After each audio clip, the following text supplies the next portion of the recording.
मुहिब वतन कमांडोज की एक सनसनीखेज दास्तान जो दिफाई वतन के साथ साथ वादी कश्मीर को भारतीय दरिंदगी से बचाने के लिए पिछली 7 दहाइयों से मुसलसल दुश्मन के सीने पर मोंग दल रहे हैं।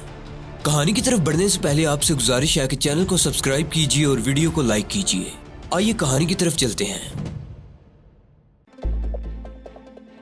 हम आज रात ट्रेनिंग कैंप पर शबे खून मारेंगे। हमारे कैंप नंबर 2 के रजाकार कमांडो टारगेट पर रात के वक्त पहुंच जाएंगे। हम तीनों यहाँ से इकट्ठे चलेंगे। कमांडो एक्शन का टाइम रात के ठीक 2:15 बजे रखा गया है, क्योंकि उस वक्त चौकीदार और पहरेदार भी ऊँग रहे होते हैं। कोई खास बात पूछनी हो तो पूछ लें। कमांडो जबरान ने पूछा, हमारे रजाकार कमांडोज की नफरी कितनी होगी? कमांडर सुल्तान अली ने कहा, आप खुद कमांडो हैं, आप जानते हैं कि कमांडोज की नफरी हमेशा कम होती है, लेकिन एक कमांडो में 100 नफरी का मुकाबला करने की सलाहियत होती है। कमांडो इमरान कहने लगा, हमें बैक वक्त बारकों, असलिहा की कोठड़ी और गेट वाली चेक पोस्ट पर हमला करना होगा, और इस बात को खास तौर पर पेश नज़र रखना होगा कि कैंप का कोई कमांडो या फौजी पीछे हेडक्वार्टर के साथ वायरलेस पर राब्ता कायम न कर सके। अगर पीछे उनके फौजी हेडक्वार्टर को इतला पहुंच गई तो उनकी मदद को दूसरे ही लम्हे गनशिप लड़ाका हेलीकॉप्टर पहुंच जाएंगे। इसकी तुम फिक्र ना करो, हमारा हमला आनन फानन होगा। हमारे कमांडो रजाकार दुश्मन पर बिजली बंद कर गिरेंगे और इसे तबाह करके दूसरे लम्हे वापस आ जाएंगे। कमांडर सुल्तान अली ने कहा। जबरान ने पूछा, हम यहाँ से किस वक्त रवाना होंगे? कमांडर बोला, वही हम रात के ठीक 12:15 पर रवाना होंगे। उन्होंने सरे शाम ही थोड़ा बहुत खाना खाया और सो गए। कमांडर के बॉडीगार्ड ने ठीक रात के 12 बजे इन्हें जगा दिया। उसी वक्त उन्होंने बेदार होते ही तैयारी शुरू कर दी। एम्यूनिशन स्टोर में जाकर जरूरी असलिहा वगैरह से लेस हुए और ठीक 12:15 पर इन तीनों मुजाहिदों के बरक रफ्तार घोड़े माथरम मालिया पहाड़ी वाले राह के दहशतगर्दी के ट्रेनिंग कैंप की तरफ रवाना थे। आज उनके घोड़ों की रफ्तार जरा ज्यादा ही थी, शायद इसलिए कि वो एक्शन की रात थी। उस रात इन्हें भारत सरकार का वो दहशतगर्दी कैंप तबाह करना था, जहां पाकिस्तान स्मगल किए जाने वाले दहशतगर्दों को बमों के धमाकों और पाकिस्तान के मुसलमानों को कत्ल करने की ट्रेनिंग दी जा रही थी। पहाड़ी जंगल के दुश्वार गुजार रास्तों में से रात के अंधेरे में घोड़े दौड़ाते वो माथरम मालिया के दामन में पहुंच गए। यहाँ वो अपने घोड़े एक जगह दरख्तों के झुंड में बांधने गए तो वहां 15-20 घोड़े पहले से बंधे हुए थे। कमांडर सुल्तान अली ने उन घोड़ों को देखकर कहा, हमारे रजाकार कमांडो पहुंच चुके हैं। इमरान और जबरान को तसल्ली होगी कि ये लोग भी पहुंच गए थे, क्योंकि ये एक्शन एक आदमी के बस का रोग नहीं था। वहां अचानक हमले की जरूरत थी और कमांडर सुल्तान अली ने ऐसा ही इंतजाम किया था। अभी तक कमांडो इमरान और जबरान को सुल्तान अली के रजाकारों में से एक भी कमांडो नजर नहीं आया था। वो एक दूसरे के आगे पीछे माथरम मालिया की पहाड़ी पर चढ़ने लगे। वो खामोशी से चढ़ रहे थे। आखिर पहाड़ी की चोटी पर पहुंच गए। वहां भी कोई रजाकार कमांडो नहीं था। इमरान ने कमांडर सुल्तान अली से यह पूछना मुनासिब न समझा कि आपके रजाकार कमांडो कहाँ छुपे हुए हैं। वो पहाड़ी की दूसरी जानिब की ढलान उतरने लगे। सामने दामन में रात की धुंधली तारीकी में चट्टानों की वो दीवार नजर आ रही थी जिसकी दूसरी तरफ राह का दहशतगर्दी कैंप था। जिस वक्त वो पहाड़ी की ढलान उतर कर चट्टानों की तरफ बढ़े तो अंधेरे में से एक एक करके 4 रजाकार कमांडर निकल कर सुल्तान अली के पास आए और अपनी शक्ल दिखाकर अंधेरे में पीछे हट गए। आखिर में एक और रजाकार कमांडो अंधेरे में से निकल कर कमांडर सुल्तान अली के पास आया और सरगोशी में बोला, अपने कमांडोज ने चट्टानों के ऊपर पोजीशनें संभाल ली हैं। रॉकेट लॉन्चर कितने हैं? कमांडर सुल्तान अली ने सरगोशी में पूछा। रजाकार कमांडो की सिर्फ 2 आंखें ही चमकती नजर आ रही थी, बाकी सारा चेहरा स्याह रुमाल में छुपा हुआ था। उसने कहा, 6 पोजीशनें हैं, हर पोजीशन में 4 लॉन्चर हैं और एक मशीन गन है। ठीक है, हम कैंप की गेट की तरफ पोजीशनें संभालेंगे।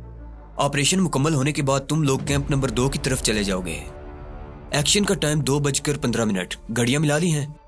कमांडर रजाकार ने सरगोशी में कहा, सब ठीक है कमांडर, ओके गो। रजाकार कमांडो अंधेरे में गायब हो गया। कमांडर सुल्तान अली ने इमरान और कमांडो जबरान से मध्यम आवाज में कहा, हम मगरिब की जानिब कैंप के गेट के सामने वाले टीले पर पोजीशन संभालेंगे।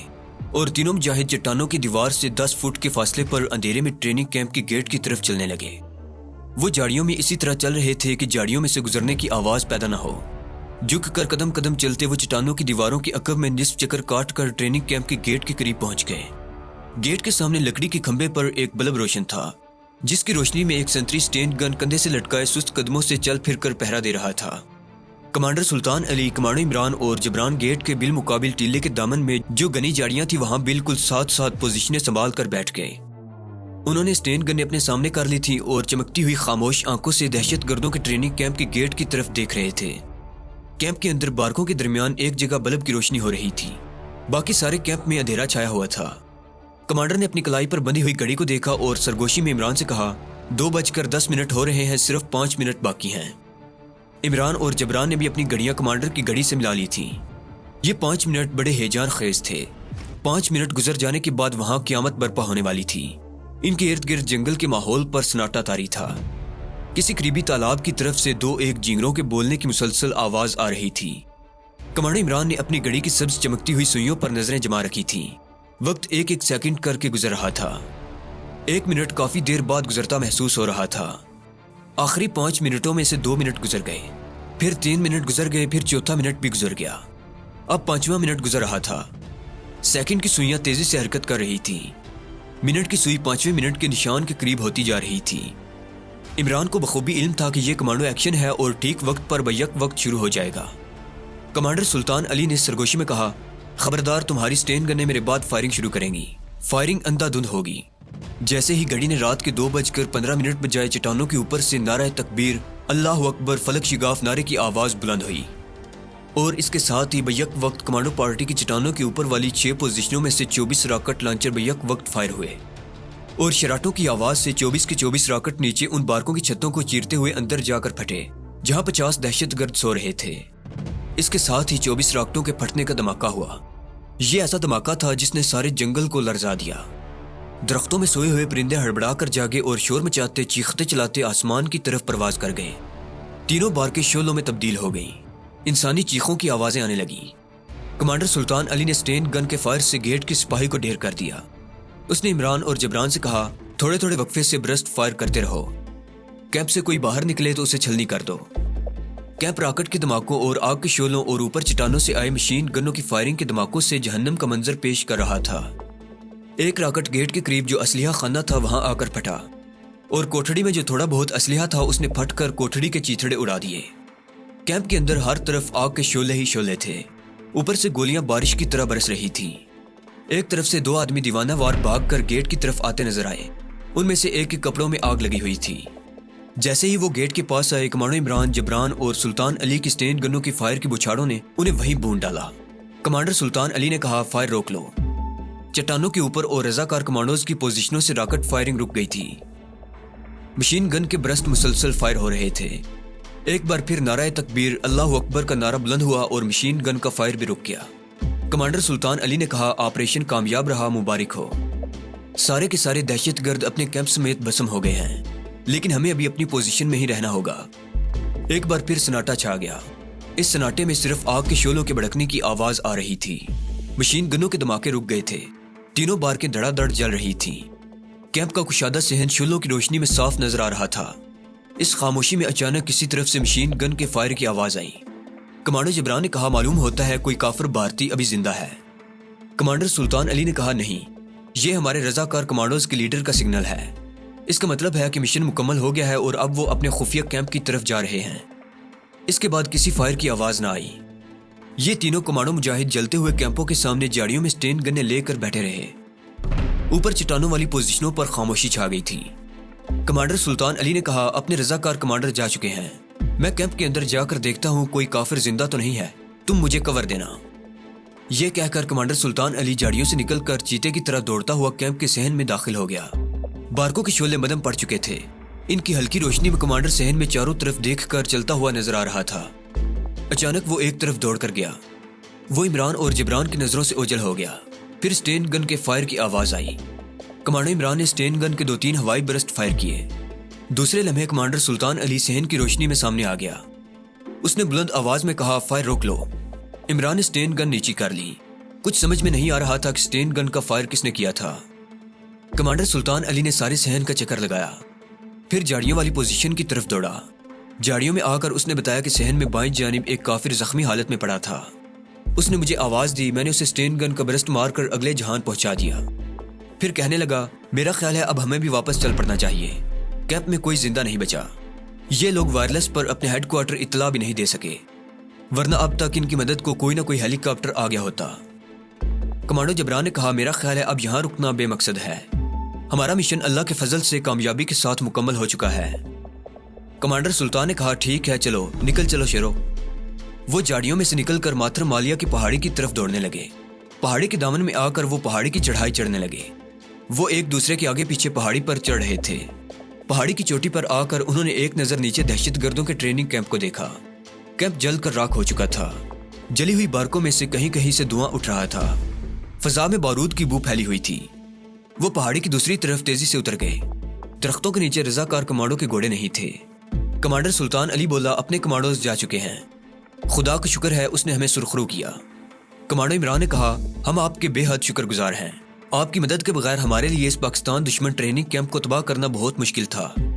کمانڈر سلطان علی نے اپنے گھوڑے پر سوار ہوتے ہوئے کہا، کاش ہم اسی طرح کارگل کے محاذ پر جا کر بھی کافروں کے کیمپ تباہ کر سکتے، لیکن دکن کی سرزمین پر ہمیں اورنگزیب عالمگیر کی اسلامی سلطنت کو پھر سے زندہ کرنا ہے اور ہندوستان کی اس سب سے بڑی ریاست پر اسلامی پرچم کو پھر سر بلند کرنا ہے۔